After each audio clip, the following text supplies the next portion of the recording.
노후에 자녀에게 모든 것을 걸지 말아야 하는 이유는 단순히 현실적인 문제가 아니라 감정적인 평온과 인생의 균형을 유지하기 위함입니다.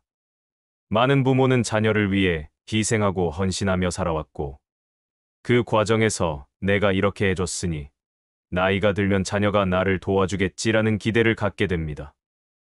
그러나 이 기대는 때로는 상처로 돌아오며 불행의 씨앗이 되기도 합니다.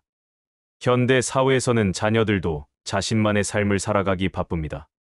결혼, 육아, 직장 문제 등으로 부모를 충분히 돌볼 여유가 없는 경우가 많습니다. 아무리 효심이 깊은 자녀라도 현실적인 한계에 부딪히면 부모의 기대에 부응하지 못할 수 있습니다. 이때 부모는 배신감, 외로움, 분노 같은 감정에 휩싸이게 되며 감정적인 무너짐이 삶의 질을 떨어뜨리게 됩니다. 노후는 단순히 생물학적 나이가 아니라 어떻게 살아가느냐에 달린 시기입니다. 자녀의 삶과 내 삶은 분리되어야 하며 자녀가 내 노후를 책임져 줄 존재라는 생각은 내려놓아야 합니다. 자녀에게 기대를 걸기보다 자립적인 노후를 준비하는 것이 진정한 사랑이며 현명한 선택입니다. 물론 자녀가 부모를 걱정하고 도와주는 것은 바람직하고 감사한 일입니다. 하지만 그 도움은 기대나 의무가 아닌 자발적인 마음에서 우러나야 서로가 편안합니다. 만약 자녀에게 기대를 걸고 살다 보면 그 기대가 충족되지 않을 때 불만과 갈등이 생기고 결국 관계가 악화되는 경우도 많습니다. 반대로 자녀와 적당한 거리감을 유지하며 독립적인 삶을 사는 부모는 자녀에게도 부담을 주지 않고 오히려 더 존경받고 사랑받게 됩니다. 나는 괜찮다. 내 삶은 내가 책임진다는 마음가짐은 자녀에게도 긍정적인 영향을 주며 부모의 존재가 짐이 아니라 등불처럼 느껴지게 만듭니다. 경제적으로도 자녀에게 모든 것을 쏟아붓는 것은 위험합니다. 결혼 자금, 전세금, 손주 교육비 등으로 부모의 자산이 빠르게 줄어드는 경우가 많습니다. 일시적인 도움은 줄 수 있지만 그로 인해 부모 자신이 노후 생활을 위협받아선 안 됩니다. 자녀에게 물질적으로 돕기보다 경제는 내 목, 인생은 내가 결정해라라는 선긋기가 필요합니다. 감정적으로도 마찬가지입니다. 자녀가 연락이 없다고 섭섭해하거나 방문이 뜸하다고 외로워하지 말고 스스로의 삶을 즐기고 가꾸는 데 집중해야 합니다. 자녀에게서 위로와 소통을 기대하는 대신 취미, 친구, 지역 커뮤니티 등을 통해 감정의 균형을 찾아가는 것이 중요합니다. 노후는 자녀 중심이 아닌 나 중심의 삶이 되어야 합니다. 자녀는 내 인생의 일부일 뿐, 내가 걸고 살아갈 전부는 아닙니다. 인생의 마무리 단계에서 가장 후회되는 말 중 하나가 너무 자식에게 매달렸다는 고백이라는 것을 기억하세요. 내 인생의 주인은 언제나 나 자신이며 자립적인 노후는 후회 없는 삶을 위한 가장 강력한 기반입니다. 작은 예로 70세 김모 씨는 자녀 둘을 모두 결혼시키고 손주에게도 아낌없이 지원했지만 정작 자신은 병원비가 부족해 적금 통장을 깨야 했습니다. 그는 자식 키우는데 내 노후를 다 써버렸다며 깊은 후회를 남겼습니다. 반면 같은 나이의 박모 씨는 자녀에게 일정 시점 이후 재정 지원을 멈추고 본인의 생활을 위한 준비를 꾸준히 해왔습니다. 그 결과 자녀도 스스로의 삶을 설계하고 부모 역시 주체적인 노후를 즐기고 있습니다. 결론적으로 자녀에게 모든 걸 걸지 않는다는 건 자녀를 사랑하지 않는다는 의미가 아닙니다. 오히려 자녀도 나 자신도 더 행복해지는 선택입니다. 자녀에게 기대하지 않는 순간 마음은 훨씬 가벼워지고 관계는 더 따뜻해집니다. 노후의 평온함은 내가 얼마나 나를 믿고 준비해왔는가에 달려 있다는 사실을 기억하세요. 노후에는 건강을 핑계 삼아 활동을 미루는 경우가 많습니다. 그러나 몸이 안 좋아서 쉬어야겠다.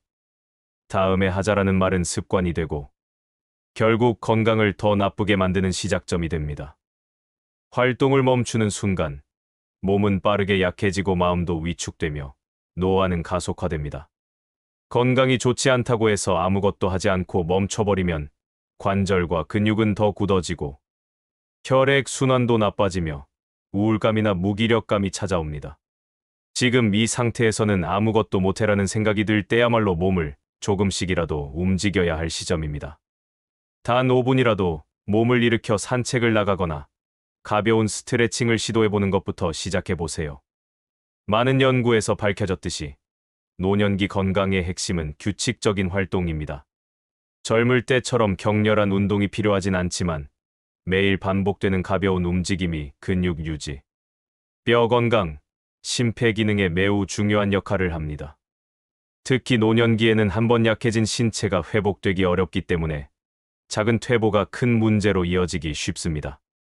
예를 들어 74세 김모 어르신은 무릎 통증으로 외출을 꺼리다가 결국 하체 근력이 급격히 약해져 몇 달 만에 지팡이를 짚고 다니게 되었습니다.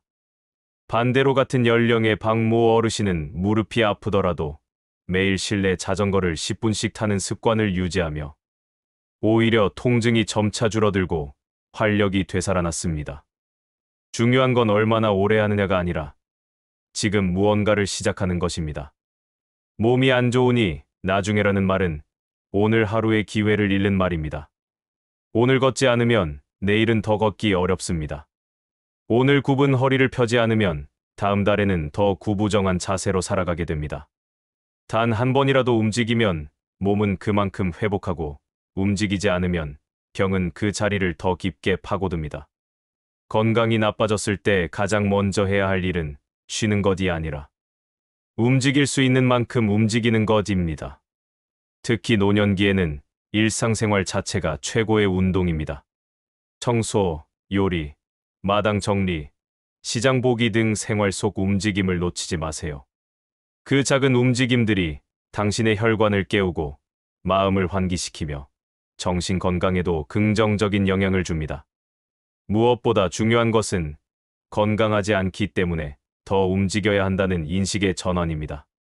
앉아만 있으면 혈액순환은 느려지고 소화도 나빠지며 폐활량도 줄어듭니다. 반면 조금이라도 움직이면 식욕이 살아나고 기분이 밝아지며 잠도 잘 오게 됩니다.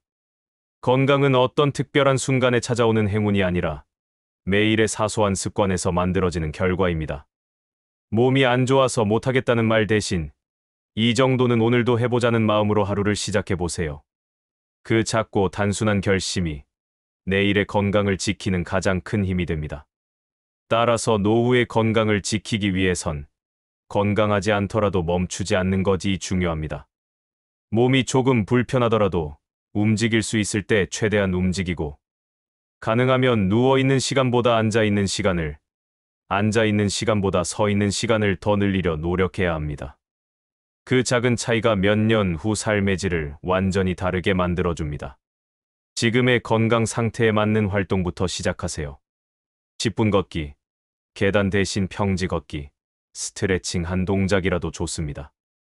운동은 건강할 때만 하는 것이 아니라 건강하지 않기 때문에 하는 것이라는 사실을 잊지 마세요. 오늘 움직이지 않으면 내일은 움직일 수 없게 될지도 모릅니다. 그러니 지금 바로 일어나 보세요. 노년기의 인간관계는 양보다 질이 중요합니다. 그러나 많은 사람들이 오랜 인연이라는 이유로 불편한 관계를 억지로 유지하거나 예의상 참석하는 모임 때문에 마음의 피로를 느끼곤 합니다. 괜히 연락 안 하면 섭섭해할까봐, 모임에 빠지면 소외당할까 봐 하는 마음으로 참여하는 관계는 결국 나에게 감정적 부담만 남깁니다. 특히 노후에는 체력과 감정 에너지가 젊을 때만큼 넉넉하지 않기 때문에 나를 힘들게 하는 관계를 무리해서 유지하는 건 정신 건강에 치명적입니다. 매번 모임 후 기운이 빠지거나 대화하면서도 불편함을 느끼고 연락만 와도 한숨이 나온다면 그 관계는 이미 정리해야 할 대상일 수 있습니다. 혼자 있어도 편한 사람이 되는 것은 외로움의 반대말이 아닙니다. 오히려 내면이 안정된 사람은 불필요한 관계에 기대지 않고 더 건강한 관계를 선택할 수 있는 힘을 갖게 됩니다. 혼자 있는 시간을 두려워하지 않고 자신을 돌보는 시간을 더 소중히 여길 때 삶은 훨씬 가볍고 평온해집니다. 예를 들어 70대의 김모 씨는 매달 참석하던 동창 모임에서 늘 정치 이야기로 언쟁이 벌어지고 서로의 자식 자랑에 마음이 상했습니다. 결국 어느 날 이제 그만두겠다는 결심을 했고, 그 이후로는 동네 도서관에서 책을 읽고 산책하는 시간을 더 즐기게 되었습니다. 괜한 말로 속상할 일도 없고, 오히려 마음이 더 편해졌다고 말합니다. 인간관계는 서로에게 힘이 되어야지 의무처럼 끌고 가는 대상이 되어선 안 됩니다. 가식적인 웃음이나 참는 말은 내면의 스트레스를 키우고 쌓이고 쌓이면 신체 건강에도 영향을 미칩니다. 반대로 자연스럽게 대화가 이어지고 침묵도 편안하며 서로를 있는 그대로 존중하는 관계는 나이 들수록 더욱 소중해집니다. 관계를 정리하는 건 결코 이기적인 선택이 아닙니다. 오히려 나를 지키고 남은 시간을 더 풍요롭게 보내기 위한 성숙한 결정입니다.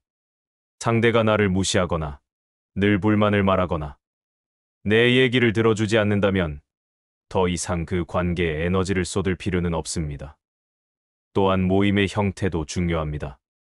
남들 다 하니까 참여하는 경조사, 어쩔 수 없이 끌려가는 회식, 매번 똑같은 이야기만 반복되는 모임이라면 참석하지 않는 용기가 필요합니다.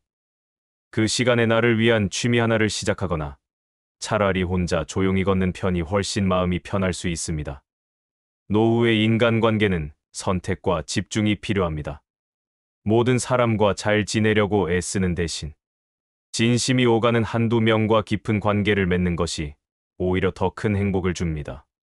나와 있을 때 더 편안한 사람, 말하지 않아도 서로의 마음을 아는 사람, 오랜 침묵 후에도 어색하지 않은 사람이 진짜 인연입니다. 불편한 관계를 계속 이어가는 건 낡은 신발을 억지로 신고 다니는 것과 같습니다. 발이 아프고 걸음도 느려지고 결국은 상처만 남습니다. 과감히 벗고 내게 맞는 편안한 신발을 찾는 것이 더 현명한 선택입니다. 그러니 이제는 억지로 유지하는 관계에 미련을 두지 마세요. 인간관계의 양보다 나의 평온한 일상이 훨씬 더 소중합니다. 관계에 지치고 만남이 고통스럽다면 그건 멈춰야 할 신호입니다. 나를 위해, 내 삶을 위해 관계에도 선택적 여유를 주세요. 그 순간부터 진짜 행복이 시작됩니다. 노년기의 가장 큰 걱정 중 하나는 단연 돈입니다. 특히 매달 정해진 수입이 없는 경우 통장 잔고가 줄어드는 속도에 불안감이 더해집니다. 혹시 모자라면 어쩌지, 병이라도 나면 큰일이야라는 걱정은 마음의 여유를 빼앗고 일상까지 위축되게 만듭니다. 그러나 거액의 자산이 아니더라도 작고 꾸준한 시스템을 만들어두면 이런 걱정은 놀랍도록 줄어듭니다. 가장 기본이 되는 건 정기 수입입니다. 국민연금이 대표적이지만 그 외에도 매달 자동으로 들어오는 소액의 수입원이 있다면 훨씬 안정된 기분을 느낄 수 있습니다. 예를 들어 은퇴 후에도 적금 이자를 활용하거나 방 한 칸을 임대해 월세를 받는 것, 작게는 자신이 만든 물건을 소량 판매하는 것도 하나의 시스템이 됩니다. 이런 수입이 30만 원, 50만 원밖에 안 되더라도 매달 정해진 날짜에 입금된다는 사실은 큰 위안이 됩니다. 또한 돈이 나가는 흐름을 정리하는 것도 중요합니다. 무심코 쓰는 구독 서비스, 오래된 보험, 필요 없는 멤버십 등 자동 이체된 고정 지출은 생각보다 많습니다. 이를 점검하고 줄이기만 해도 지출의 압박이 줄어들고 남는 돈이 생기기 시작합니다. 불필요한 소비를 줄이는 습관은 단기적인 절약이 아니라 장기적인 생존 전략이 됩니다. 한편, 돈을 지키는 습관도 하나의 시스템입니다. 예를 들어, 비상시를 대비해 생활비의 3개월치 정도를 따로 통장에 분리해 두거나 생활비 통장과 여유자금 통장을 나눠 관리하면 쓰지 말아야 할 돈을 지키는 데 효과적입니다. 지출을 한눈에 파악할 수 있는 가계부 앱을 사용하는 것도 좋습니다. 이를 통해 내가 어디에 돈을 많이 쓰고 있지, 어떤 걸 줄일 수 있을까? 라는 질문을 던지고 답을 찾을 수 있습니다. 더 나아가 수입이 없더라도 활동하는 시스템을 만드는 것도 중요합니다. 예를 들어 지역복지관에서 봉사활동을 하면 식사가 제공되거나 소정의 수당이 생기기도 하고, 취미 활동을 통해 작은 재능 기부를 하면서도 보람과 함께 금전적 보상이 따르기도 합니다. 이런 시스템은 단순한 경제적 이득을 넘어 삶의 의미와 활력을 동시에 줍니다. 돈에 대한 스트레스는 단순히 금액의 문제만은 아닙니다.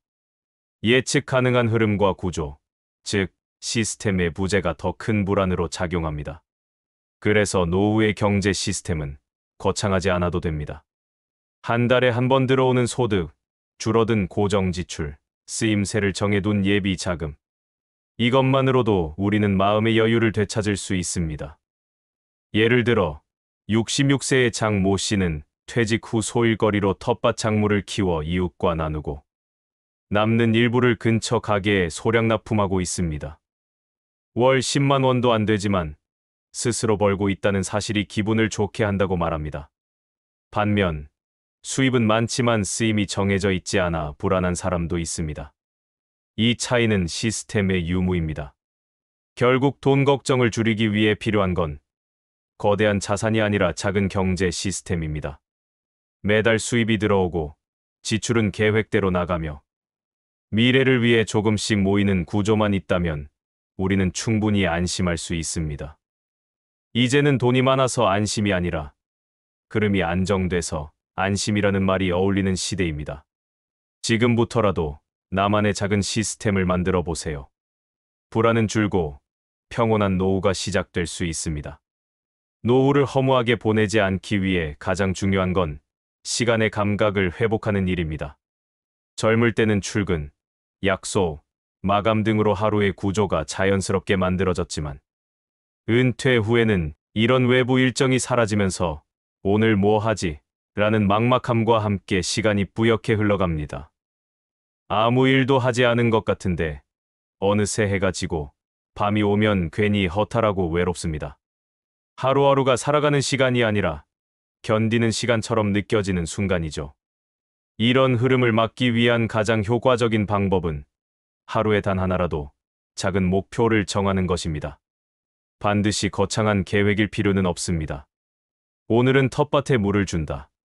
친구에게 안부 전화를 한다. 어제 봤던 드라마 내용을 글로 적어본다처럼 사소하지만 분명한 목표가 있으면 그날 하루는 의미 있는 시간이 됩니다. 이러한 작은 실천은 일상의 질서를 만들고 나를 단단히 붙잡아주는 역할을 합니다. 특히 노년기에는 나는 아직 쓸모있는 존재라는 감각이 매우 중요합니다. 무언가를 해냈다는 기분은 자존감을 지켜주고 삶에 대한 흥미도 높여줍니다.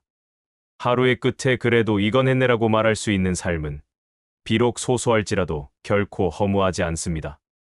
또한 하루의 리듬을 만드는 것도 중요합니다. 정해진 시간에 일어나고 가볍게 몸을 움직이고 식사를 일정하게 하고 잠자리에 드는 생활 리듬을 만들면 몸과 마음이 안정됩니다. 이 리듬이 깨지면 무기력해지고 우울감이 몰려올 가능성도 높아집니다. 그래서 하루가 짧다고 느껴질 만큼 규칙적이고 알찬 하루를 보내는 습관이 필요합니다. 그리고 하루의 끝에서 짧게라도 오늘을 돌아보는 시간을 갖는 것도 좋습니다. 감사일기, 짧은 메모, 사진 한 장으로도 충분합니다. 오늘 하늘이 예뻤다. 커피 맛이 괜찮았다. 아무 일 없이 평온했다는 기록이 쌓이면 그 하루하루는 결코 허무하지 않은 날들이 됩니다. 특히 사진은 하루를 눈에 보이게 만들어주는 좋은 도구입니다. 오늘 마신 차, 본 책, 걸었던 길 하나를 사진으로 남기면 시간이 흘러도 기억 속에 남습니다. 예를 들어 70세의 이 모 씨는 매일 아침 10시에 아파트 화단을 돌며 꽃 사진을 찍고 오후엔 그날의 느낌을 글 한 줄로 남깁니다. 하루의 절반은 그렇게 조용히 지나가지만 그 하루가 산 시간으로 마음에 남는다고 말합니다. 이렇듯 하루를 어떻게 보낼지는 결국 자신의 선택입니다. 시간이 없어서 못한다는 말은 노후에는 해당되지 않습니다. 오히려 시간이 너무 많아 무엇을 해야 할지 모르는 것이 진짜 문제입니다. 그래서 하루를 허무하게 흘려보내지 않으려면 아주 작게라도 선택하고 실행하는 습관이 필요합니다. 이 습관이 반복되면 하루가 살기 좋은 날이 되고 삶 전체가 보람 있는 시간으로 바뀝니다. 결국 노후의 하루는 의미로 채워져야 합니다. 하루 한 가지, 작고 확실한 목표를 정하고 실행하세요. 일상의 가치는 그 속에 숨어 있고 우리가 그것을 발견할 준비가 되어 있을 때 비로소 빛을 발합니다. 오늘 뭐 했지? 라는 질문에 당당하게 대답할 수 있는 하루를 살아가세요. 그 하루가 쌓이면 허무함 대신 충만함이 찾아올 것입니다.